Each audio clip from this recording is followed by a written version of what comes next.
చంద్రబాబు నాయుడు గారి గురించి ఒకే ఒక విషయం చెప్తున్నా. చంద్రబాబు నాయుడు గారు అనే వ్యక్తి రాజకీయ రంగంలో చరిత్ర తిరగరాయగలడు. అది ఒక్క చంద్రబాబు నాయుడు గారికే సాధ్యం. పట్టాభిషేకం కాబట్టి పట్టాభిషేకం రోజు కాబట్టి ఆయన గురించి చెప్పాలి. భారతదేశంలో ఏ ముఖ్యమంత్రి కూడా ఓడిపోయి గెలవడం అనేది ఒక్క చంద్రబాబు గారికే సాధ్యం. ఎందుకంటే చంద్రబాబు గారి నీతి నిజాయితీలు ఉండబట్టి వైఎస్ రాజశేఖర రెడ్డి 11 కమిషన్లు వేసినా ఏ ఒక్క కమిషన్ కూడా ఆయన అవినీతి పరుడని నిరూపించలేకపోయింది. అంత నిజాయితీ గల నిబద్ధత గల నాయకుడు మా చంద్రబాబు నాయుడు.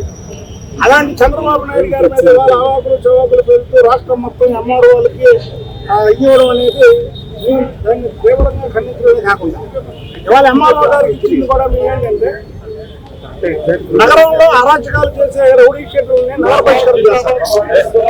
అలాగే రాష్ట్రంలో అరాచకాలు సృష్టిద్దాం అనుకుంటున్నటువంటి జగన్మోహన్ రెడ్డి ఎక్కడికి వెళ్ళి ఏం మాట్లాడుతున్నాడో తెలియట్లేదు. ప్రజల్ని ఉద్దేశాలు రెచ్చగొడుతున్నాడు, మతాలను రెచ్చగొడుతున్నాడు, కులాలను రెచ్చగొడుతున్నాడు. కాబట్టి ఇలాంటి అరాచక శక్తులు రాష్ట్రంలో ఉండడానికి వీల్లేదు. రాష్ట్ర బహిష్కరణ చేయాలని ఎంఆర్ఓ గారి ద్వారా కలెక్టర్ రిప్రజెంటేషన్ ఇవ్వమని ఎంఆర్ఓ గారికి మేము రిప్రజెంటేషన్ ఇవ్వడం జరిగింది. ఎందుకంటే జగన్మోహన్ రెడ్డి వాడవాడంతా ఇవాళ రాష్ట్రం అప్పుల ఊపిలో ఉన్న చంద్రబాబు నాయుడు గారు 75 ఏళ్ల వయసులో మరి కేంద్రంతో మాట్లాడి దాదాపు పోలవరానికి నిధులు కానివ్వండి, స్టీల్ ప్లాంట్ ప్రైవేటీకరణ అవ్వకుండా ఆపడం కానివ్వండి, అలాగే రాజధానికి లోన్ కానివ్వండి, అలాగే వైజాగ్లో